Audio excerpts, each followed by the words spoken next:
네, 시청자 여러분 반갑습니다. 시장 자체가 좀 약간 좀 지지부진한 흐름이긴 합니다.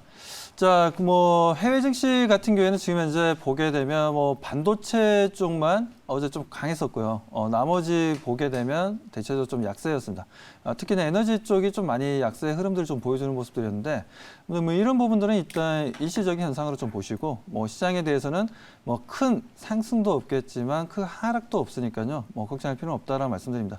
오늘 코스피 지수도 마찬가지고 코스닥 지수도 마찬가지지만 지금 현재 좀 약세 흐름이긴 합니다. 현재 코스피가 마이너스 0.7을 보여주고 있고, 자, 코스닥 같은 경우에도 현재 마이너스 0.15로 약보합을 보여주고 있는데, 크게 지금 현재 걱정할 위치는 아니고요. 일단 좀 하방 경직을 좀 만들어 나가는 구간을 좀 인식하시고, 시장에 대해서는 좀 계속해서 우리가 우상향 상승 흐름들, 기회를 보고 계속 대응해 나가야 된다라고 말씀드리고 싶습니다.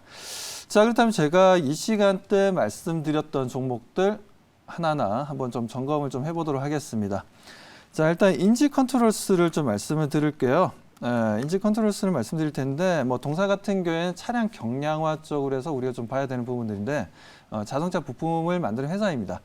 오늘 2차 목표 가격이었던 25,000원을 좀 터치했었고, 특히나 장중에 또 SK 이노베이션에 관련된 매출 이슈가 좀 나왔었는데, 순간적으로 크게 급등했다가 거의 12%까지 급등했다가 또 지금 현재는 마이너스 11%까지 내려왔습니다. 등락폭이 좀 큰 편이죠. 이슈가 나왔던 부분들에서 차익 매도 물량이 좀 나왔다라고 좀 보여지고요, 단기적인. 하지만 지금 현재 현대차, 기아차가 다시 한번 좀 반등 흐름이 좀 나와주게 되면 이런 자동차 부품주들도 다시 재상승 좀 기대해 볼 만하다라고 말씀드립니다. 아무튼 2차 목표 가격까지 터치를 일단 하고 내려왔기 때문에 일단 그 부분에 대해서는 크게 후회는 없습니다. 자, 아무튼 최근에 수익을 만드는 부분들에 있어서 잘 효자 역할을 좀 해줬다라고 좀 보여지고요. 자, 그렇다면 휠라홀딩스를 좀 보도록 하겠습니다. 요즘 최근 들어서 의류업체들의 분위기가 상당히 좋습니다. 미국의 경기가 좀 다시 살아나는 분위기들, 그러다 보니까 최근에도 뉴욕에서 맨하탄 근처에 있는 식당들 같은 경우에는 마스크를 쓰지 않고 식사를 할 정도, 쓰지 않고 식사하고 대화할 정도로 지금 미국에서는 거의 지금 코로나 백신이 좀 접종률이 좀 확대되다 보니까 집단 면역에 대한 관심이 좀 높아지고 있고, 그에 따른 지금 이제 그런 부분들도 많이 지금 해결되고 있다라는 거죠.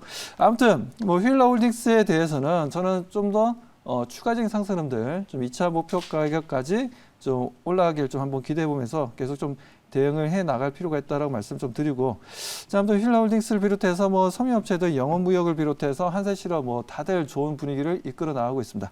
아무튼 휠라홀딩스도 추가적인 상승 흐름들 좀 기대해 보도록 하고요. 자, 랩지노믹스를 좀 말씀을 드리겠습니다. 최근 들어서 동사 같은 경우에도 2차 목표 가격까지 상승했다가 터치하고 최근 다시 또 조정 주고 다시 한 반등을 좀 가져가고 있는데, 우리가 그 코로나 청정국이라고 생각했던 대만에서 지금 확진자 수가 좀 늘어나고 있죠.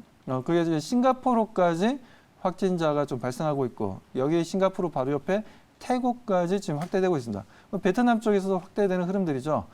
지금 유럽도 마찬가지고 북미 시장도 마찬가지고 코로나에 대한 방역이 이루어지고 있고, 그에 따른 확진자 수가 줄고 있는 반면에 동남아 시장 쪽에서는 그동안 확진자 수가 좀 많이 줄어들었던 부분이었고 거의 발생하지 않았는데 최근에 다시 한번 더 발생하면서 시장에 코로나에 대한 리스크에 대한 내용들이 좀 나오고 있다는 부분들, 그런 부분들에서 랩지노믹스가 다시 한번 좀 반등이 좀 이루어지고 있다라고 보시면 될 것 같습니다. 자, 아무튼 랩지노믹스도 추가적인 상승 흐름도 좀 한번 기대해 보고요. 여기까지 말씀드리고, 자, 오늘 또 새로운 종목을 좀 들고 나왔습니다. 자, 새로운 종목을 들고 나왔는데 게임 관련주를 좀 들고 나왔어요. 넷마블을 좀 들고 나왔습니다. 넷마블을 들고 나왔고, 현재 가격 13만 5천 원인데 13만 5천 원 그대로 매수 대응을 좀 해보도록 하겠습니다. 넷마블 같은 경우에는 보시는 것처럼 작년 11월 달부터죠. 지수가 상승하고 거의 모든 종목들이 상승하는데 넷마블만이 거의 제자리에서 등락폭을 보여주면서 큰 움직임이 없었습니다. 그랬던 부분들이 지금 1개월, 2개월, 3개월, 4개월, 5개월, 6개월, 7개월, 7개월째 접어드는 부분들이죠. 자, 넷마블 같은 경우에는 지금 현재 뭐 기술적으로도 다시 한번 상승 분위기를 좀 이어나갈 수 있다라고 좀 보고 있는 이유가 뭐 여러 가지 이유가 있지만 일단 기술적으로 너무 많은 또 행보를 해왔고 이번 실적도 마찬가지 작년 실적도 상당히 좋았죠. 1분기 실적도 양호했고 올해 같은 경우에 지금 현재 실적에 대한 기대감이 좀 더 커지고 있는 상황들입니다. 뭐 그 부분에 대해서는 제가 잠시 후에 자료를 보면서 말씀을 드릴 테고 뭐 수급적인 움직임들 좀 보도록 하겠습니다. 자, 넷마블이 보면 지금 뭐 연기금 쪽에서도 보면 흐름들이 일부 중간중간에 매도를 하고는 있지만 오히려 좀 매수 쪽에 포커스가 맞춰져 있다라고 보시면 되고 그리고 지금 외국인들도 마찬가지고 흐름들은 좀 괜찮습니다. 금융투자 쪽도 최근 들어서는 좀 매수하려는 좀 의지를 좀 보여주고 있고 그동안 좀 매집을 해왔던 개인들은 현재 뭐 주가가 조금씩 움직일 때마다 좀 매도 포지션을 좀 취하고 있는 게 좀 특징적입니다. 아무튼 시장의 오늘 좀 지지부진한 흐름들 속에서도 0.75% 상승해주면서 다시 한번 추가 상승 흐름들 좀 기대해 볼 수 있는 내용이 차트적인 흐름들이 좋아 보인다라고 말씀드리고 추가적인 상승 흐름들 단기간 흐름들 좀 기대해 보자라고 말씀드립니다. 자, 그렇다면 제가 왜 넷마블을 또 들고 나왔는지 자료 화면을 보면서 설명을 좀 드리도록 하겠습니다. 자, 자료 화면을 좀 보게 될 텐데요. 요즘 뭐 게임주들 같은 경우에 좀 지지부진합니다. NC소프트를 비롯해서 전체적으로 좀 지지부진한 흐름들을 좀 보여주고는 있지만 그래도 중간중간에 이슈가 나오면서 포텐을 터뜨리는 종목들도 발생하고 있죠. 그런 것처럼 넷마블 또한 좀 기대감을 가지고 있는 부분들인데 자, 무엇보다도 뭐 넷마블이 6월 10일이죠. 6월 10일 날 제2의 나라가 또 런칭을 합니다. 자, 제2의 나라 같은 경우에 한국판 메타버스라고 보시면 돼요. 자, 미국에 최근에 들어서 이번 연도에 상장했던 루블룩스, 자, 메타버스의 하나의 또 시초가 되었던 루블룩스 같은 경우에 지금 현재 주가 움직임들이 좀 양호하게 잘 나오고 있습니다. 그리고 실제 메타버스 안에 들어가서 거기서 직업을 가지고 거기서 판매를 하기도 합니다. 서로 간에 물물 교환도 할 수도 있고 그 메타버스 안에서 그러니까 우리가 지금 이제 살고 있는 현실과 거의 흡사하게 만들어서 그 안에서도 서로 간에 또 커뮤니케이션을 하고 서로 간의 만남을 통해서 대화를 하기도 하고 논의를 하기도 하고 물건도 서로 간에 팔기도 하고 살기도 하면서 그 안에서 또 수익 구조가 만들어지다 보니까 메타버스로 출근하시는 분들도 많아지고 있다는 거죠.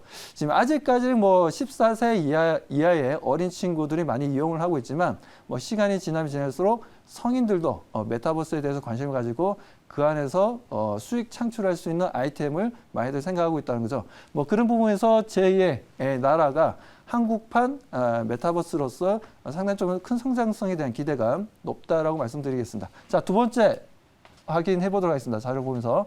자, 넷마블이 또 최근에 코웨이가 단기간에 크게 상승했습니다. 자, 넷마블 같은 경우에는 지금 현재 국내 매출도 좋지만 해외 매출도 상당히 좋습니다.